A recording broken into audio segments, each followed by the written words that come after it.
Haleluya. Salam. Saudara percaya hati Tuhan ada di tempat ini? Saudara percaya mata Tuhan tertuju di tempat ini? Saudaraku, ketika saya baru di daerah Jawa Barat beribadah di tempat ini, saya sungguh kagum sekali. Dan saya bisa melihat langit terbuka. Ya kan, biasanya kan di gedung-gedung yang bagus. Betul nggak? Tertutup dengan AC. Tapi saya sangat senang sekali dan sangat menikmati hadirat Tuhan. Karena hadirat Tuhan itu tidak dibatasi oleh tempat, oleh ruangan. Dan ini sungguh luar biasa, saya kagum banget. Karena apa? Ini gereja terbuka. Ketika saya datang ke tempat ini, saya Yobel ini luar biasa. Gereja terbuka, di open door ya.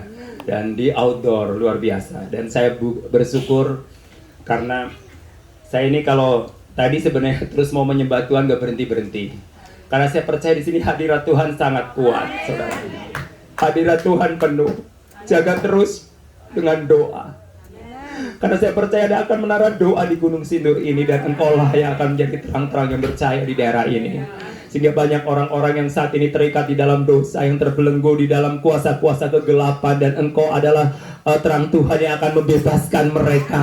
Karena inilah tahun rahmat Tuhan terjadi atas tempat ini, dan tahun rahmat Tuhan bukan hanya pada waktu zaman nabi-nabi zaman dulu, hanya kita melihat sejarah, membaca sejarah, tetapi tahun rahmat Tuhan akan terjadi di Gunung Sindur. Haleluya. Tahun rahmat Tuhan bukan terjadi pada zaman Yehezkiel, zaman Musa, zaman Daud, atau zaman nabi-nabi zaman dahulu, tetapi tahun rahmat Tuhan akan terjadi pada generasi Yeremia saat ini. Saudara, generasi Yeremia akan berdoa, yang akan menangisi kota ini, menangisi daerah ini, dan memenangkan daerah ini. Karena saudaralah yang akan menjadi tulang punggung, saudara yang akan menjadi pionir-pionir di tempat ini untuk memberitakan kabar baik. Kenapa saudara bisa katakan kabar baik? Kabar baik ini harus diterima oleh semua orang, meskipun banyak orang yang tidak suka dengan kabar baik. Tapi kabar baik ini harus diberitakan, karena kabar baik inilah yang akan memerdekakan setiap orang yang hidup dalam dosa. Dan ketika orang itu tidak pernah mendengarkan kabar baik, dan mereka tidak akan mengalami pertobatan. Tetapi ketika orang itu mendengarkan kabar baik, maka mereka akan mengalami kemerdekaan di dalam Tuhan. Merdeka. Yes, merdeka. Kurang semangat. Merdeka. Yes. Saudaraku, baru-baru ini kita merayakan 17 Agustus, ya, ulang tahun kemerdekaan Indonesia yang ke-78. Luar biasa saudaraku, Indonesia 78 tahun. Tapi saat ini Tuhan kasih pemimpin yang luar biasa buat Indonesia. Amin. Dan sore hari ini saya percaya, saudaraku, kita bukan hanya datang tempat ini untuk berkumpul, untuk menikmati kebaktian saja, tetapi kita akan nanti bergerak terus setelah pulang dari tempat ini, dan akan membawa jiwa-jiwa bagi Tuhan untuk dibebaskan. Karena saatnya tahun pembebasan, tahun Yobel, untuk membebaskan para tawanan yang terikat terbelenggu. Dan saya baru mendengarkan, saya tadi mendengarkan salah satu anak SD, anak kelas 6 SD. Dia pada waktu dia sekolah di salah satu sekolah Kristen, dia ditanya sama bapaknya, apa yang kamu lakukan untuk sekolahmu? Dia katakan, saya di sana, yang saya lakukan hanya berdoa. Berdoa, saudara. Dan kemudian dia berdoa. Dia satu anak itu, di tempat itu dia berdoa setiap hari. Berdoa setiap hari. Dia buat satu kegerakan doa di sekolahnya, dimulai dari satu orang, yaitu dianya sendiri. Anak kecil, anak SD. Saudaraku. Dan setelah itu, dia betul-betul membebaskan para tawanan. Dia melihat para tawanan, anak-anak yang tertawan, anak-anak yang terbelenggu. Dia katakan, dia kasih tahu tentang Mazmur 174. Ada 4 jenis manusia yang harus dibebaskan. Dia lihat anak-anak ada yang terikat karena oleh gaming, oleh setiap 6 jam setiap hari dia main game di depan komputer, dan sampai digedor-gedor sama bapaknya ketika ada di kamarnya, dan dia tidak mau keluar karena terikat dengan itu. Dan juga ada anak yang tidak mau bergaul dengan siapapun karena dia sangat nakal. Dan kenapa dia sangat nakal? Karena rupanya dia mengalami problem yang luar biasa dalam kehidupan keluarganya. Papa mamanya setiap hari bertengkar, sehingga anaknya itu mengalami broken home. Dan dia tidak mengenal kebenaran, sehingga dia ketika dia berteman dengan anak-anak lain, dia nggak bisa disenangi, nggak bisa disukai karena nakal. Dan juga ada beberapa anak yang terikat di dalam dosa. Nah, saudara-saudara yang kekasih dalam Tuhan Yesus, apa yang dilakukan oleh anak kecil itu? Dia berdoa. Dan ada satu anak yang dia kelihatannya murung terus. Dia tarik anak itu, dia bawa ke toilet, dia berdoakan di toilet, dan dia mengalami lawatan Tuhan. Akhirnya terjadilah kegerakan doa dimulai dari 1 orang dan tambah lagi 2 orang. Dan akhirnya sampai terus berdoa, bahkan diresmikan oleh sekolah itu. Ada satu komunitas prayer, komunitas doa di tempat itu, di sekolah itu. Dan sampai terjadinya perkumpulan doa anak-anak, sekitar 90 anak berdoa untuk sekolah itu. Dan luar biasa, beri kemuliaan bagi Tuhan Yesus Kristus. Saudaraku, kalau anak-anak itu bisa melakukan seperti itu, bagaimana dengan orang-orang yang sudah dewasa? Secara umur mungkin saudara dewasa, secara usia saudara dewasa, tetapi apakah kita sudah dewasa di dalam Kristus? Itu yang menjadi pertanyaannya. Karena banyak orang yang sudah usia dewasa secara umur, tapi belum tentu menjadi jaminan bahwa dialah orang yang dewasa di dalam Kristus. Bahkan mungkin yang terlalu muda di dalam umurnya atau usianya, tetapi ternyata dia lebih dewasa di dalam Kristus. Nah, saudara-saudara yang kekasih dalam Tuhan, mari kita buka Alkitab kita di dalam Lukas. Dia akan bicara tentang tahun rahmat, tahun pembebasan, tahun kemenangan. Lukas 4 ayat 18 sampai 19. Oke, mari kita bangkit dulu semua. Kita akan baca Lukas 4 ayat 18 sampai 19.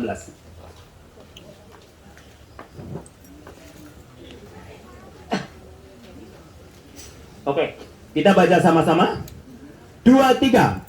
Roh Tuhan ada padaku, oleh sebab Ia telah mengurapi aku untuk menyampaikan kabar baik kepada orang-orang miskin, dan Ia telah mengutus aku untuk memberitakan pembebasan kepada orang-orang tawanan dan penglihatan bagi orang-orang buta, untuk membebaskan orang-orang yang tertindas, untuk memberitakan tahun rahmat Tuhan telah datang. Haleluya. Silakan duduk. Berbahagialah orang yang membaca dan merenungkan firman Tuhan siang dan malam.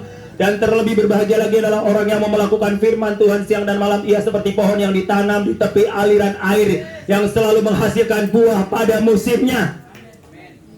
Anak-anak Tuhan itu selalu menghasilkan buah pada musimnya. Mengerti? Jadi anak-anak Tuhan tidak pernah mengalami paceklik. Kalau durian mungkin tergantung musimnya, tapi anak-anak Tuhan tidak mengenal musim, akan terus berbuah. Karena saudaraku, bahwa kita, tujuan hidup kita, Tuhan tempatkan kita di tempat ini adalah supaya kita berbuah. Kalau kita tidak berbuah, maka kita seperti pohon yang hanya daunnya lebat tetapi tidak menghasilkan buah. Ketika Yesus melihat pohon ara dan dia ingin ambil buah pohon ara itu, kelihatannya daunnya lebat tapi tidak ada buahnya. Yesus sangat sedih, sangat kecewa. Apa yang dilakukan oleh Yesus? Dia kutuk pohon ara itu jadi kering, dan cocoknya ditebang, dibuang, campakkan ke dalam lautan api, karena sudah tidak ada gunanya. Nah saudaraku, jangan sampai kita sebagai anak Tuhan, sudah bertahun-tahun jadi anak Tuhan, orang Kristen di dalam KTP-nya, bahkan kita melayani Tuhan, tetapi kita tidak menghasilkan buah. Sehingga kita seperti carang yang kering dan tidak bermanfaat, atau pohon yang kering dan tidak berguna, dan Tuhan buang dan lempar menjadi kayu bakar. Saudara-saudara yang kekasih dalam Tuhan, Alkitab berkata bahwa kita tahun ini tahun rahmat Tuhan, bukan hanya zaman dulu, zaman perjanjian lama, tapi tahun rahmat Tuhan adalah zaman hari ini, adalah tahun rahmat Tuhan. Saudaraku, panitia memberikan tema apa? Merdeka dari penjajahan dosa, ya, dari penjajah dosa. Saudaraku, saya mau minta ibu gembala maju ke depan sama saudara Yobel, depan. Ya, saudaraku, bagaimana kalau orang yang hidup dalam dosa, dalam keterikatannya? Coba, ikat ya. Nah, ini gambaran supaya nanti mengerti bagaimana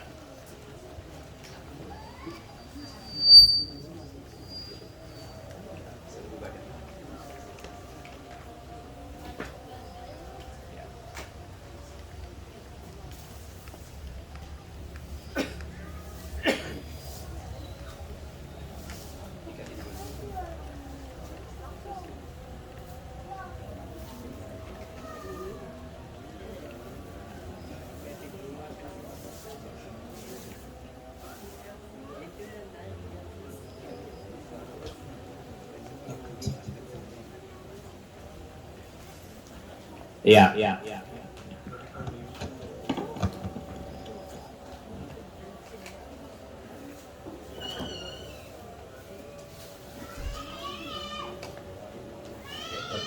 Ada yang bawa gunting nggak? Boleh pinjam. Ya, oke, cukup terus gunting ikat. Ya, cukup. Sama kakinya diikat. Mau siksa Kayobel ya? Itu gunting, kalau nggak pakai gunting, kalau nggak biar nggak kepanjang.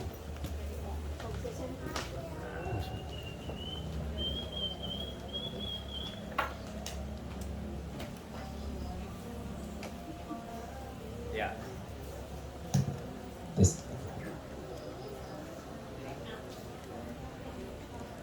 Oke. Coba. Sudah? Ya, Yobel maju ke depan. Inilah contoh orang yang hidup dalam keterikatan. Ya. Kira-kira dia bisa bergerak bebas nggak? Coba angkat tanganmu. Bisa. Coba tendang dengan kaki. Nah, masih bisa sedikitnya. Ya. Coba jalan. Bisa. Ini nggak diikat semua soalnya. Ya. Dia nggak bisa jalan. Nah, ini gambaran orang yang terikat, yang hidup dalam keterikatan. Ya, dia nggak bebas, nggak bisa bergerak bebas, terikat, penuh dengan beban, ya bebas. Artinya nggak merdeka. Ya. Nah, gimana caranya supaya dia lepas? Ya, supaya dia lepas, dia hidup merdeka, hidup bebas, bisa terbang sana, bisa jalan sini, ya bisa angkat tangan. Ya, tetap, saudaraku, coba lihat, menderita nggak kalau orang hidup dalam keterikatan? Menderita ya, nggak bisa nari, ya kan? Nggak bisa angkat tangan, nggak bisa jalan cepat. Coba jalan cepat, nggak bisa, karena terikat. Saudara. Ini adalah gambaran orang yang hidup dalam keterikatan dosa. Ketika engkau hidup dalam keterikatan dosa, engkau mungkin senyum, engkau mungkin seperti wah nggak ada apa-apa, tapi hatimu pasti nggak sejahtera. Betul nggak? Karena Roh Kudus itu yang terus mengingatkan kita. Mungkin secara wajah senyum, gitu kan? Ketemu orang seperti biasa-biasa, nggak ada seperti nggak punya dosa. Tapi batiniahmu pasti akan berbicara. Siapa yang pernah mengalami seperti itu? Yes. Saudara mau dibebaskan? Siapa yang sampai hari ini masih mengalami seperti itu? Mau dibebaskan hari ini? Ya, ketika mau dibebaskan harus menerima. Dan saudaraku, ada seorang yang akan datang membebaskannya. Dia biar lepas. Tolong, ini adalah ibarat Tuhan Yesus datang untuk melepaskan. Dalam nama Yesus Kristus, dia lepas dari segala keterikatan. Bagaimana setelah lepas? Apa yang kamu lakukan? Yes. Bebas. Bisa lari? Coba lari. Wah, angkat tangan. Wah, merdeka. Nari bisa? Oke. Jadi semua lepas, bebas, merdeka.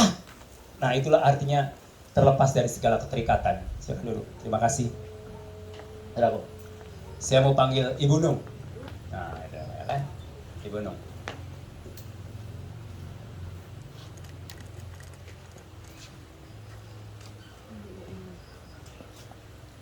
Nah, Ibu Nung ini. Terus aku mau panggil yang kecil. Ya, coba. Kok yang ada baju hitam singkat tadi? Berdiri ya? Berdiri ya? Ana. Ana ya? Oke. Ibu Nung, coba. Aduh, ini agak sesak ya tadi yang aku suruh. Coba. Ana, menghadapkan Ana. Langsung penuh. Ana. Coba. Lari sampai di situ. Coba tunggu dulu baru hitung. Coba. Coba Ana, lari sampai di situ lebih cepat. Hitung dulu Ana. Oke. Sejajar, harus sejajar. 1, 2, 3, lari. Saya mau tanya, kenapa lebih cepat Ana? Lebih ringan. Ya, lebih ringan. Terima kasih, tepuk tangan buat Ibu Nung dan Ana. Saudaraku, kenapa? Dia lebih ringan, sehingga dia bisa lari. Jadi nggak ada beban. Ya, nggak ada beban. Bebannya ada, tapi ringan, sehingga dia bisa lari. Nah, saudaraku, Ibu Nung tadi nggak bisa lari cepat, karena bebannya berat. Ya, tapi luar biasa, Ibu Nung itu pendoa. Dia walaupun badannya berat, dia selalu doa keliling jalan kaki di kota, ya kelilingi kota. Dia memberkati kota, karena dia rindu kota Sukabumi mengalami lawatan Tuhan. Makanya dia terus berdoa keliling Dia tanpa jeri lelah, dia tanpa mengenal lelah, dia terus berdoa untuk mendoakan kota itu. Karena firman Allah berkata bahwa usahakanlah kesejahteraan kota kemanapun Tuhan tempatkan kita. Kalau engkau ditempatkan di Gunung Sindur, berarti engkau ditugaskan oleh Tuhan untuk beritakan kabar baik dan mengusahakan kesejahteraan kota Gunung Sindur. Amin. Jadi bukan tugas saya mensejahterakan kota Gunung Sindur, tapi ada orang-orang yang ditempatkan di tempat ini. Jadi bukan kebetulan engkau ditempatkan di Gunung Sindur, tapi Tuhan taruh engkau di Gunung Sindur. Berarti Tuhan punya planning yang luar biasa untuk Gunung Sindur melalui saudara semua yang ada di sini. Amin. Saudara-saudara yang kekasih dalam Tuhan, bahwa kita dipanggil memang sudah merdeka, untuk merdeka. Artinya merdeka di dalam apa? Ketika kita hidup dalam kemerdekaan, bukan berarti kemerdekaan yang semaunya, semau gue atau sebebas-bebasnya, tapi kemerdekaan yang bertanggung jawab. Tuhan ciptakan kita, kita punya kebebasan, free will, silakan mau lakukan apa saja, tapi harus dipertanggungjawabkan. Harus dipertanggungjawabkan, karena Tuhan tidak pernah mengikat saudara. Tuhan tidak pernah membatasi hidup saudara, tetapi Tuhan memberikan free will, kehendak bebas. Tapi kehendak bebas setelah mengenal Tuhan dengan sebelum mengenal Tuhan itu berbeda. Kalau waktu sebelum mengenal Tuhan, mungkin saudara sebebas-bebasnya, dan engkau menjadi hamba dosa, engkau menjadi hamba kejahatan. Tapi setelah engkau mengenal Tuhan, berbeda lagi. Engkau bukan lagi hamba dosa, tapi hamba kebenaran. Hamba kebenaran, saudaraku. Katakan kiri kananmu, kamu hamba kebenaran. Kamu bukan hamba dosa lagi. Karena kita sudah merdeka. Karena kita sudah merdeka, kita benar-benar dan sungguh-sungguh merdeka. Jikalau kita menerima Kristus sebagai Tuhan dan Juru Selamat pribadi, bahwa kita adalah orang yang sungguh-sungguh dan benar-benar merdeka. Apa yang memerdekakan kita? Yang memerdekakan kita adalah kebenaran firman Allah. Firman Allah adalah sumber kebenaran. Maka ketika saudara ada masalah, datanglah dan bacalah, renungkan dan lakukan firman Tuhan. Pasti saudara akan mengalami kemenangan. Karena firman Tuhan itu hidup, dan hidup firman Tuhan, hidupi kebenaran firman Tuhan itu di dalam hidup saya dan saudara. Makanya saudaraku, kita itu diciptakan oleh Tuhan. Kita ditentukan oleh Tuhan melalui perkataan firman. Kita ditentukan oleh Tuhan melalui kuasa firman. Maka itu memperkatakan firman itu sesuatu yang sangat penting. Ketika kita berkata-kata dengan kebenaran firman, maka sedang memperkatakan sesuatu firman itu terjadi dan hidup di dalam hidup saya dan saudara. Firman Tuhan, iman itu timbul dari pendengaran akan firman Tuhan. Jadi kalau saudara mau membebaskan orang-orang yang hidup dalam dosa, yang paling penting saudara adalah dengarkan kebenaran firman Tuhan itu. Ketika firman Tuhan didengar oleh orang itu, maka orang itu akan menikmati firman. Meskipun engkau pada waktu memberitakan kebenaran firman, engkau akan ditolak. Akan ditolak. Akan ditolak. Kenapa? Karena kita itu ibaratnya domba yang diutus di tengah apa? Dia tengah apa? Serigala, buas atau jinak? Nah, buas. Jadi kalau kita memberitakan kabar baik ini atau Injil kepada orang-orang di sekeliling kita, itu seperti kita sedang berada di tengah-tengah serigala. Ada potensi yang berbahaya. Tetapi saudaraku, firman Allah berkata dalam Matius 28 ayat 18 sampai 20, bahwa ketahuilah aku akan menyertai engkau sampai kesudahan akhir zaman. Memang ada potensi bahaya kita memberitakan Injil. Kita akan ditampar, akan ditolak. Tetapi Alkitab berkata bahwa ketahuilah Roh Kudus akan menyertai engkau sampai kesudahan zaman. Dan ketika Roh Kudus itu menyertai kita, maka kita tidak usah takut lagi. Karena yang penting buat kita adalah memberitakan kebenaran. Ingat, Tuhan tidak pernah menciptakan agama, tapi Tuhan menciptakan semua manusia, menghendaki bahwa semua manusia itu harus diselamatkan. Karena neraka bukan diciptakan untuk manusia. Neraka diciptakan untuk siapa? Untuk iblis, saudaraku. Jangan sampai kita manusia yang sudah diciptakan oleh Tuhan dan Tuhan kehendaki supaya kita diselamatkan. Itulah kehendak Tuhan, tetapi kita menyalahin aturan Tuhan sehingga kita menjadi pengikut iblis. Sehingga akhirnya neraka penuh dengan manusia yang menjadi pengikut iblis. Maka dari itu saudaraku, bahwa tahun rahmat ini, bahwa kita ditugaskan oleh Tuhan untuk membebaskan. Apa saudaraku tadi dikatakan, Alkitab katakan, Roh Tuhan ada padaku, ada pada Yesus. Oleh sebab ia telah mengurapi aku kata besar, guru besar. Iya, berarti Bapa telah mengurapi Yesus untuk menyampaikan kabar baik. Kabar baik, good news. Apa kabar baik itu? Kabar baik adalah ini, kabar baik. 1 Korintus 15 ayat 3-4. Kristus mati karena dosa-dosa kita. Ia dikuburkan. Dan pada hari ketiga dia bangkit. Itu adalah kabar baik, good news.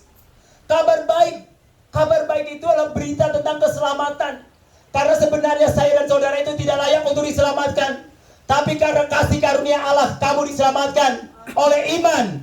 Bukan usahamu, hasil pekerjaanmu, tapi pemberian Allah. Hanya gift dari Tuhan kamu diselamatkan. Bukan usaha saya. Bukan usaha saudara. Bukan karena perbuatan baik saudara. Saudara, kalau keselamatan itu karena berdasarkan perbuatan baik, mungkin di antara kita tidak ada yang selamat atau masuk surga. Kalau keselamatan untuk masuk surga itu karena perbuatan baik, kita tidak bisa layak untuk masuk surga. Karena semuanya sudah punya dosa. Siapa yang di sini nggak berdosa, angkat tangan. Semuanya sudah berbuat dosa. Siapa yang di sini yang sudah berbuat dosa atau nggak punya dosa, angkat tangan. Ada yang nggak punya dosa? Semua punya dosa. Nah, kalau punya dosa bisa masuk surga nggak? Bisa masuk surga nggak? Nggak bisa, karena di surga nggak ada dosa. Di sana nggak ada air mata, di sana ada sukacita dan kemenangan. Jadi ketika kita berdosa nggak bisa masuk surga. Jadi bagaimana caranya untuk masuk surga? Sedangkan saya dan saudara pengen masuk surga. Siapa yang pengen masuk surga di sini? Semuanya pengen? Siapa yang pengen cepat masuk surga di sini? Hah? Jangan dulu. Kenapa jangan dulu? Ya kalau masuk surga pengen cepat ya berarti mati dulu. Tapi kan kita nggak mau mati dulu kan? Karena masih banyak tugas yang belum diselesaikan. Apalagi anak-anak muda, aduh saya belum nikah om, jadi jangan mati dulu. Pengen lama-lama di dunia ini. Ketika kita ada di dunia ini, berarti Tuhan masih izinkan kita untuk melakukan segala sesuatu di muka bumi ini. Makanya yang Tuhan tanya pada waktu orang-orang itu apa? Apa yang kamu lakukan di muka bumi ini? Berapa lama hidup itu nggak terlalu penting. Tapi apa yang kamu lakukan selama kamu hidup, itu yang paling penting. Makanya menyertai orang dalam kematian, apa yang menyertainya? Hartanya? Rumahnya? Mobil mewahnya? Gedung gereja yang bagus? Alat musik yang bagus? Bukan. Tapi apa yang menyertai? Perbuatan baiknya yang akan menyertai. Jadi mobilmu nggak akan menyertai. Yang akan menyertai mobil-mobilanmu biasanya, ya kan? Ada yang kasih mobil-mobilan, ya kan, di kuburan. Ada yang kasih apa lagi? Duit-duitan, ya kan? Ada yang rumah-rumahan, ya. Untuk apa? Ya untuk mereka supaya, oh iya nanti di sana takutnya nggak ada pembantu, nggak ada apa? Nggak ada mobil, masa nggak ada Grab, memang nggak ada, ya kan? Nggak ada Gojek, nggak ada. Ya. Di sana sudah nggak ada Gojek, nggak ada Grab, karena tubuh kita penuh kemuliaan, ngapain nggak perlu Gojek lagi? Nggak perlu aplikasi lagi, HP juga nggak perlu, ya kan? Android nggak perlu, ya. Tubuh kita penuh kemuliaan, mau kemana-mana kita seperti terbang. Itu nggak perlu Gojek lagi, saudaraku. Nah, untuk membebaskan apa? Bisa jelaskan, kan? Roh Tuhan ada padaku oleh sebab Ia telah mengurapi aku untuk menyampaikan kabar baik kepada orang-orang miskin. Orang-orang miskin. Aku kan orang kaya. Kenapa dibilang orang miskin? Berarti kabar baik ini untuk orang miskin saja, bukan orang kaya. Saudaraku, saya mau katakan miskin. Ya. Berbahagialah orang yang miskin di hadapan Allah. Karena dia adalah yang mempunyai kerajaan surga. Orang miskin artinya gini, orang yang ya merasa bahwa di hadapan Tuhan itu nggak bisa berbuat apa-apa gitu loh. Nggak punya apa-apa. Memang kita kan lahir telanjang, betul nggak? Siapa yang di sini lahirnya sudah pakai baju yang bagus? Ada nggak? Hah? Ada? Nggak ada ya? Nggak ada ya? Iya kan? Ya lahir telanjang. Pulang juga? Pakai jas lah kalau laki-laki, ya kan? Terus yang perempuan pakai baju kebaya atau baju pengantin, ya kan? Tapi ibaratnya bahwa kita itu pada waktu datang nggak bawa apa-apa, pulang juga nggak bawa apa-apa. Miskin di hadapan Allah, berbahagialah orang yang miskin di hadapan Allah, karena dia yang punya kerajaan surga. Artinya bahwa orang yang benar-benar rendah hatinya, atau orang yang merasa bahwa dia nggak punya apa-apa, nggak sanggup melakukan apa-apa, di luar Tuhan dia nggak bisa berbuat apa-apa, dan butuh pertolongan, butuh keselamatan, butuh kemerdekaan dari Tuhan. Nah, saudaraku yang kekasih dalam Tuhan Yesus Kristus, dan memberitakan kabar baik kepada orang-orang miskin, berarti orang-orang yang dalam keterikatan, orang-orang yang dalam keterbelengguan, orang-orang yang hidup dalam keterpurukan, dan orang-orang yang hidup dalam depresi, stres, mengalami gangguan jiwa. Dan itu tugas kita untuk membebaskan mereka dan kita beritakan kabar baik. Ingat, Yesus datang untuk mencari dan menyelamatkan yang hilang atau yang sudah ada dalam kandang? Yang hilang. Yesus datang untuk mencari dan menyelamatkan yang hilang. Yang hilang itu berarti yang jauh, yang terpisah hubungannya dengan Tuhan, itu yang hilang. Dan yang hilang itu perlu dicari supaya dia mendapatkan kabar baik itu dan mendengarkan kabar baik, menerima kabar baik, sehingga ketika kabar baik itu diterima oleh orang yang hilang, dan orang yang hilang itu akan kembali. Siapa orang yang hilang? Orang yang hilang, orang yang terpisah hubungannya dengan Tuhan, sehingga dia akan melakukan apa saja, yang penting dia happy menurut dia. Dia akan melakukan kejahatan, melakukan penipuan, melakukan segala hal yang menyimpang dari kebenaran. Jadi hidup dalam dosa, hidup dalam perhambaan dosa. Nah, ketika dosa yang mengikat mereka, maka hidupnya tidak bebas, tidak merdeka. Maka dari itu kemerdekaan itu penting sekali. Bagaimana cara memerdekakan orang itu dari dosa? Orang itu harus menerima kebenaran itu. Kebenaran itu adalah firman Allah. Firman Allah itu sumber kemerdekaan, sumber kebenaran. Kebenaran itu hakiki. Ingat, kebenaran itu tidak kompromi, tapi kebenaran itu adalah satu-satunya, mutlak, dan tidak bisa diganggu gugat. Ia katakan iya dan tidak katakan tidak. Itulah kebenaran. Dan kebenaran yang ada di Tuhan itu tidak bisa dikompromi dengan apapun. Kebenaran itu bukan demokrasi. Suara terbanyak itulah yang menang. Kalau demokrasi suara yang terbanyak itulah yang menang. Tapi suara yang terbanyak belum tentu itu kebenaran. Tapi kebenaran itu mungkin kita di antara 100 orang hanya 2 yang angkat tangan. Tapi saudaraku, 2 itu adalah sumber kekuatan. Maka jangan takut ketika engkau hidup dalam kebenaran. Dan kau berada di tengah-tengah yang dunia tidak, dia berada di tengah-tengah dunia yang tidak benar. Mungkin 100, 2 yang hidup dalam kebenaran. Mungkin kau merasa kecil, tapi ingat, kita punya Tuhan yang big, yang besar. Allah kita yang perkasa dan kuat. Dia akan terus menyertai kita. Immanuel, Allah beserta dengan saya dan saudara. Dan engkau berjuang di tengah-tengah serigala ini tidak sendirian, karena Roh Kudus menyertaimu sampai kesudahan zaman. Sehingga tidak perlu takut. Memang ada bahaya, ada masalah, ada persoalan, ada penderitaan. Karena kita ditetapkan oleh Tuhan bukan hanya untuk percaya kepada Yesus, tapi ditetapkan, dikaruniakan oleh Tuhan untuk menderita bersama Kristus. Karena iman Musa rela meninggalkan kerajaan Firaun yang hidup dengan kelimpahan. Karena iman Musa rela meninggalkan, bahkan menolak disebut putri, anak dari putri Firaun. Dan tidak tinggalkan semua kekayaan kerajaan Firaun. Dan dia lebih memilih menderita bersama bangsa Israel. Itu karena iman. Karena iman mungkin kau rela meninggalkan semuanya karena memilih bertemu dengan Kristus. Karena iman Paulus rela tinggalkan kedudukannya sebagai orang yang terhebat. Bahkan Alkitab berkata Paulus dialah seorang pengayuh jemaat. Dia orang yang punya kedudukan, punya jabatan. Tapi setelah dia kenal Yesus, dia buang semuanya. Alkitab berkata Paulus menganggap semua yang dulu itu seperti harta. Semua aku anggap sampah. Karena mengenal Tuhan dengan benar itu jauh lebih berharga dari semua harta kekayaan yang dia miliki dan kedudukan dan pangkat yang dia miliki. Maka dari itu saudaraku, tugas kita untuk membebaskan tawanan. Tawanan artinya orang-orang yang terpenjara, orang-orang yang terikat, ketidakbebasan. Hidup mungkin jaim, jaga image. Saudaraku, hidup kita normal-normal saja.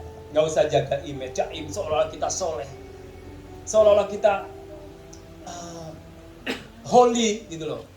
Padahal mungkin di gereja kita rohani, di luar rohana gitu kan. Haleluya, di luar halelupa. Jadilah hidup anak Tuhan yang integritas. Di sini haleluya, di luar juga tetap haleluya. Di sini rohani, di luar juga tetap rohani. Rohani itu bukan berarti kita nggak boleh bergaul dengan orang lain yang tidak rohani. Karena saudara, yang menentukan rohani atau tidaknya bukan kita, tapi Tuhan yang menentukan dan menilai kita, saudara. Dan performa kita itu tidak menjadi jaminan bahwa kita adalah orang-orang yang rohani. Penampilan aku dengan keren pakai jas ya, pakai sepatu keren misalkan, tapi tidak menjamin bahwa saya itu orang yang rohani. Yang menentukan rohani adalah Tuhan. Relationship kita dengan Tuhan, hubungan kita dengan Tuhan, itulah kekristenan, saudaraku. Bukan hanya sekedar gaya-gayaan saya menjadi orang Kristen, percaya Yesus, tapi hidupmu jauh dari kebenaran, hidupmu jauh dari apa yang dikatakan oleh Yesus. Karena Yesus gak penting dengan penampilan atau performance, tapi Yesus yang paling penting adalah hati kita. Maka kekristenan bukan bicara agama, tapi kekristenan bicara hubungan, hubungan dengan Tuhan. Kalau kau walaupun notabene kamu Kristen, tapi kamu hubunganmu sangat buruk dengan Tuhan, itu semua sia-sia. Makanya kenapa adanya salib Kristus, ada gambar salib ya. Salib ke atas hubungan secara vertikal ya. Vertikal hubungan dengan Tuhan. Dan horizontal hubungan dengan sesama. Jadi salib itu benar-benar penuh, benar sempurna.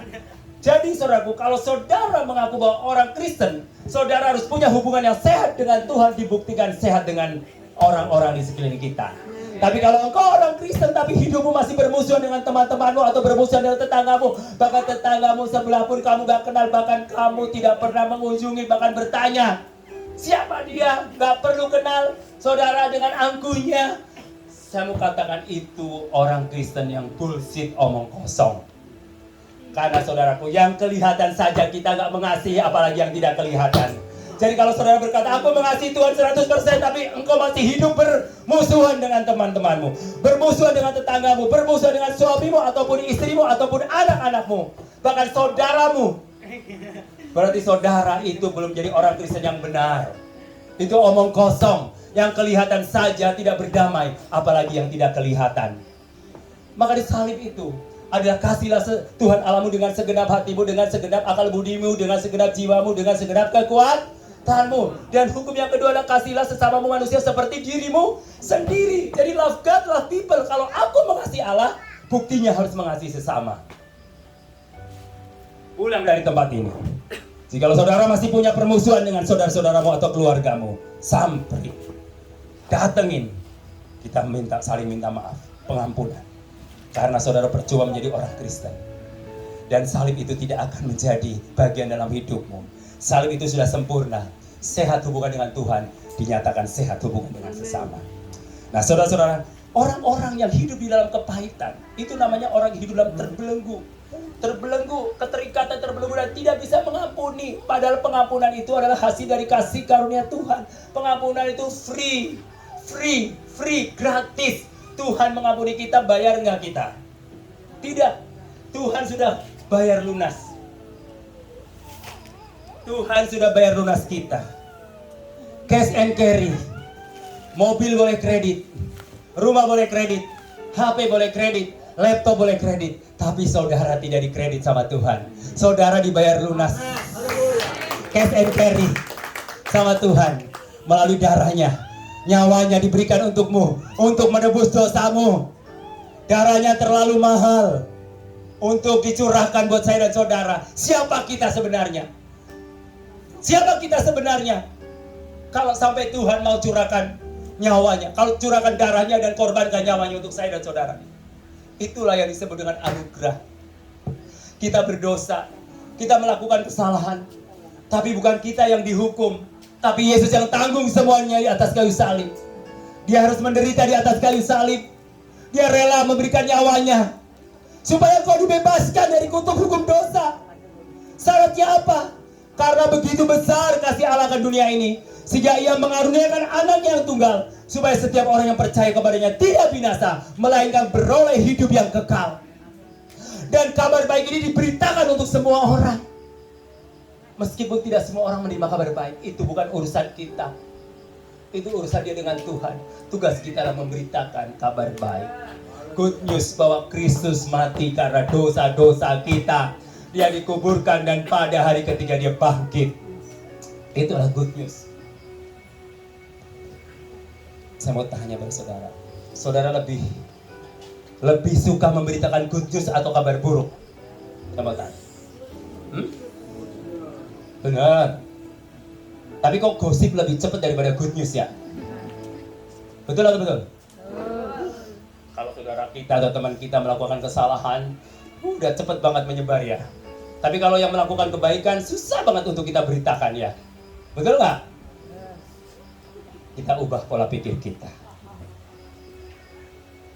Kalau ada saudara kita yang jatuh ke dalam dosa, bukan untuk kita beritakan, tapi kita doakan dan kita berikan kekuatan, dorongan supaya dia bangkit dari hidup di dalam dosa.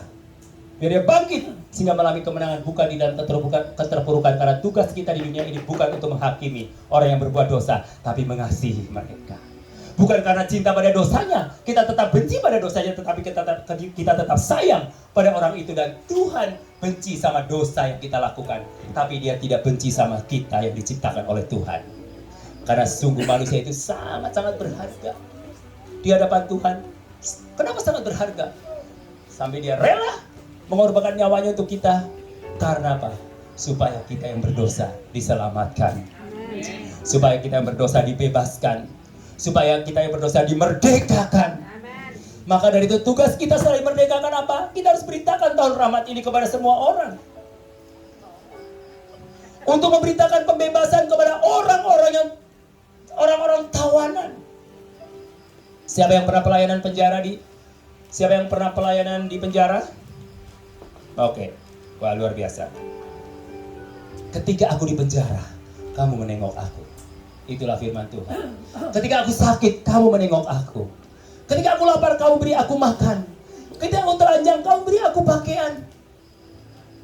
Itulah orang yang mengenal Tuhan. Pada waktu saudara pelayanan di penjara, apa yang saudara lihat? Mereka itu tidak bebas. Mereka hidup dalam tawanan. Mau keluar kencing aja diawasin. Mau makan diawasin. Mau kemana saja diawasin. Bahkan diborgol, mau keluar pintu itu udah diborgol. Ada kebebasan enggak?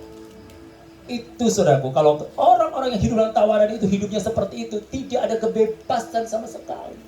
Apa yang membuat orang itu menjadi tawanan? Karena dosa, karena perbuatannya yang tidak berkenan di hadapan Tuhan membuat dia seperti seorang tawanan. Tawanan, siapa yang berhak menawan dia? Yang menawan dia adalah iblis. Tapi jangan salahkan iblis, karena engkau yang mau bekerja sama dengan iblis sehingga melahirkan dosa. Maka tugas kita sebagai anak-anak Tuhan, kita harus bebaskan orang-orang yang hidup dalam tawanan itu. Dan penglihatan bagi orang-orang buta. Orang buta, mungkin secara jasmani dia tidak bisa melihat. Tapi secara rohani ketika dia mengenal kebenaran, dia bisa melihat. Pada waktu Bartimeus, dia mengalami buta sejak lahir. Dia berkata, pada waktu lihat pada Yesus, dia berteriak, Yesus anak Daud kasihanilah aku. Yesus anak Daud kasihanilah aku. Sampai murid-murid Yesus katakan, berisik kamu. Jangan ganggu Yesus. Tapi dia tetap berteriak dengan sungguh-sungguh.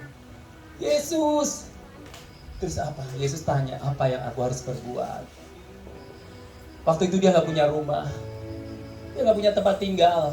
Dia hanya di pinggir jalan meminta-minta. Dia gak punya kendaraan. Tapi pada waktu ditanya Yesus, apa yang aku akan perbuat? Dia katakan apa saudaraku? Dia tidak minta rumah. Dia tidak minta harta. Dia bilang, aku ingin sembuh. Aku ingin melihat. Karena dia tahu, ketika dia bisa melihat, maka dia bebas menjadi seorang pengemis. Dia bisa bekerja. Dia mencari uang. Dan dia tidak dihina lagi oleh orang-orang di sekelilingnya. Karena dia sudah bebas, merdeka. Dan melihat dari kebutaannya dia sembuh. Dan bisa melihat terangnya dunia yang dia alami, saudaraku. Sehingga Bartimeus bebas. Meskipun dia tidak minta rumah. Tapi saya percaya ketika dia bekerja dengan giat, pasti diberkati. Dan dia akan mendapatkan rumah. Amin. Dia minta sesuai dengan kebutuhannya, yaitu melihat. Dia buta sejak lahir, dia bisa disembuhkan oleh Tuhan. Karena apa? Tuhan itulah yang menciptakan kehidupan. Untuk membebaskan orang-orang yang tertindas. Orang-orang yang tertindas. Pernah saudara lihat kecelakaan? Ada orang kegencet mobil, masih hidup, dan dia nggak bisa keluar. Bagaimana caranya? Dia butuh pertolongan. Siapa yang akan menolong? Tuhan bisa saja langsung angkat mobilnya. Tapi Tuhan butuh orang yang dekat bekerja sama untuk mengangkat mobil itu, supaya orang itu terbebas dari penindasan. Nah, saudaraku, Tuhan bisa saja membebaskan orang dari penindasan dosa. Bisa sama, bisa banget, bisa. Tapi Tuhan butuh saudara untuk bekerja sama dengan Tuhan, untuk membebaskan orang yang tertindas. Mengulurkan tangan saudara untuk mengangkat dia, agar dia hidup bebas, sehingga tidak hidup dalam penderitaan dan siksaan. Itu tugas saudara. Dan kemudian saudaraku, untuk memberitakan tahun rahmat Tuhan telah datang. Apa arti tahun rahmat Tuhan? Tahun rahmat Tuhan itu tahun kemurahan Tuhan sudah datang. Bahwa dia mau menyelamatkan semua orang yang percaya kepadanya. Membebaskan orang yang hidup dalam belenggu dosa. Menyembuhkan yang sakit, memulihkan yang terluka. Dan dia ingin membuat kita sungguh-sungguh merdeka. Orang yang merdeka itu bebas, saudara. Bebas melakukan apa saja. Tetapi meskipun kita bebas melakukan apa saja, kebebasan yang Tuhan berikan pada kita adalah kebebasan yang bertanggung jawab. Galatia 5 ayat 13 mengatakan begini, saudara. Saudara-saudara, memang kamu telah dipanggil untuk merdeka, tetapi janganlah kamu mempergunakan kemerdekaan itu sebagai kesempatan untuk kehidupan dalam dosa, melainkan layanilah seorang akan yang lain oleh kasih. Ingat, ketika kita sudah dibebaskan, kita sudah dimerdekakan, kita boleh melakukan apa saja. Tetapi kebebasan yang kita lakukan adalah kebebasan yang bertanggung jawab. Alkitab berkata kita harus melayani satu dengan yang lain. Dengan apa, saudara? Dengan apa? Kasih. Bukan dengan uang, bukan dengan harta. Paulus sampai dia melakukan pelayanan dengan luar biasa karena kasih yang mengikat dia. Dia katakan, karena kasih Kristus aku bisa melayani. Karena kasih Kristus aku bisa berdiri sampai hari ini. Meskipun dia harus mengalami 39 kali dipukul, mengalami karam kapalnya, penderitaan setelah dia mengenal Yesus, tapi dia tidak pernah mundur dari Yesus. Jadi Yesus tidak pernah menjanjikan begini, kalau kamu ikut Yesus maka kamu akan menjadi kaya raya. Apakah ada firman-Nya akan menjadi kaya raya? Saudaraku, itu bukan jaminan, saudaraku. Yang Yesus katakan bahwa akulah jalan kebenaran dan hidup, tidak ada seorang pun yang datang kepada Bapa kalau tidak melalui aku. Barang siapa yang hidup di dalam anak, ia akan memiliki hidup. Dan hidup itu pasti ada di dalam diri orang yang mengenal anak dan memiliki anak. Orang yang memiliki Yesus, dia yang akan memiliki hidup. Hidup kekal. Itulah janji Tuhan. Dan ketika kita kaya, itu bonus dari Tuhan. Ketika kita diberkati, punya rumah, punya mobil, itu bonus dari Tuhan. Itu bukan tujuan utama Tuhan seperti itu. Memang aku datang untuk memberikan hidup, supaya kita hidup dalam kelimpahan. Kelimpahan bukan hanya segi jasmani saja, tapi kelimpahan rohani. Kita punya sukacita, damai sejahtera yang tidak bisa dibeli oleh dunia ini. Ada seorang, saya baca di Detik News ya. Mungkin saudara ingat kecelakaan Lion Air CT610 ya. Salah satu anaknya Sultan ya, konglomerat ya. Dan sampai sekarang ibunya sedang mengadakan sayembara yang mirip anaknya. Hadiah pertama 10 juta. Ya kan? Kedua 7,5 juta. Ketiga 5 juta. Keempat 2,5. Ya, plus trofi. Dia begitu menderita dan mengalami penderitaan yang luar biasa karena duka cita yang mendalam karena telah dipanggil anaknya. Saudara, harta banyak. Dia punya banyak harta, tapi nggak bisa menggantikan anak yang dia cintai. Diambil oleh Tuhan. Mungkin kalau disuruh gantikan anak atau harta, pasti ibu itu akan pilih anak. Harta bisa dicari, tapi ketika anak itu sudah dipanggil Tuhan, tidak bisa kembali. Ibu itu sangat, dan Tuhan katakan bahwa aku datang untuk memberikan. Pencuri datang untuk mencuri, membunuh dan membinasakan. Pencuri itu adalah iblis. Tapi aku datang supaya kita yang percaya kepada Yesus hidup dalam kelimpahan. Arti kelimpahan itu adalah kemerdekaan. Arti kelimpahan itu berarti kita berlimpah bukan hanya secara fisikly, tapi rohani juga mengalami kelimpahan. Ketika ada orang yang sakit, kita doakan dan kita kunjung. Ketika ada orang yang melakukan kejahatan sama kita, kita berkelimpahan untuk memberikan pengampunan. Ketika ada musuh, kita harus mendekati dan mendoakan. Saudara bisa nggak ketika ada musuh, saudara mendoakan? Sudah bisa belum mendoakan musuh? Belum? Ya udah, jangan nyanyi. Ku mau sepertimu Yesus, disempurnakan selalu dalam setiap jalanku, memuliakan namamu. Jadi kalau belum bisa mengampuni orang atau belum bisa mendoakan musuh, nyanyinya begini aja. Aku masih seperti yang dulu, menunggumu sampai akhir hidupku. Ya, jadi aku masih seperti yang dulu. Tapi kita anak-anak Tuhan, new creation. Hidup kita adalah ciptaan baru. Amin. Haleluya. Makanya jadi orang Kristen itu sebenarnya nggak normal ya Pak. Kenapa nggak normal? Masa berbuat dosa, minta ampun, kasih karunia Allah, kita masuk surga. Betul nggak? Kan dunia harusnya kamu harus berbuat baik, baru masuk surga. Nah, itu nggak normal ya. Terus nggak normalnya lagi apa lagi? Ketika ditampar pipi kiri, berikan pipi kanan. Normal nggak? Kagak normal. Normalnya apa? Ditampar pipi kiri, kita tonjok gantian, betul nggak? Normalnya kan? Gigi ganti gigi, mata ganti mata. Engkau congkel mata saya, aku congkel dua matamu. Itulah dunia. Tapi Yesus tampar pipi kiri, berikan pipi kanan. Musuh harusnya kita betul. Harusnya kita lawan, ya kan? Tapi Alkitab bilang musuh harus. Itulah, jadi orang Kristen itu nggak normal. Tapi karena nggak normal, aku suka itu. Amin. Ya. Karena nggak normal, aku suka itu.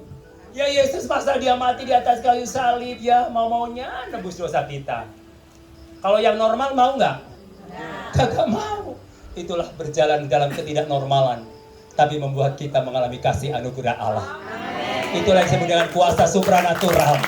Apa yang tidak mungkin menjadi mungkin, saudaraku. Itulah kehebatan Tuhan. Amin. Tetaplah saudara percaya bahwa Dia adalah satu-satunya jalan keselamatan yang hidup. Selain Dia tidak ada yang lain. Yesus datang untuk mengasihi semua orang, bukan menciptakan agama, bukan memberitakan agama, tapi beritakanlah kasih Tuhan. Mereka butuh kasih Tuhan. Mereka perlu kasih Tuhan. Mereka perlu pembebasan. Saya sampai hari ini berdiri karena cinta Tuhan dan kasih Tuhan. Meskipun dulu saya belum mengenal Tuhan.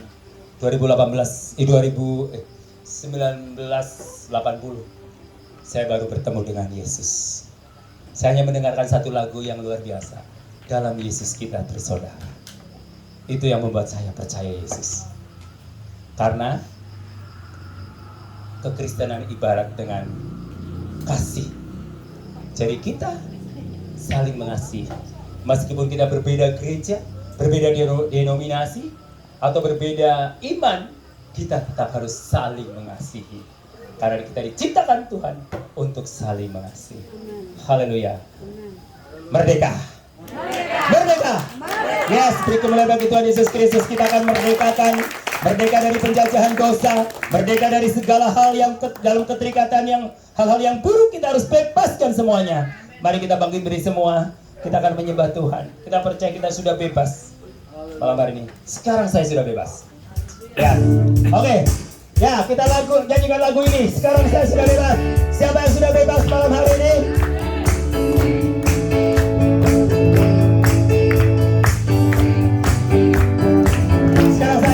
Sekarang saya sudah bebas. Sekarang saya sudah bebas. Sekarang bebas oleh darahnya domba Allah. Sekarang saya bebas, bebas, bebas. Haleluya. Sekarang saya sudah bebas. Sekarang saya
Mungkin di antara kita yang saat ini belum pernah mengundang Tuhan Yesus masuk di dalam hati. Saudara boleh angkat tangan yang belum pernah mengundang Tuhan Yesus masuk di dalam hatimu. Saudara boleh angkat tanganmu. Oke, yang angkat tangan ikuti doa saya. Tuhan Yesus, saya percaya bahwa Tuhan Yesus mati di atas kayu salib untuk menanggung dosa saya. Tuhan Yesus, saat ini saya mengaku dosa di hadapan-Mu. Ampuni dosa saya, ampuni kesalahan saya.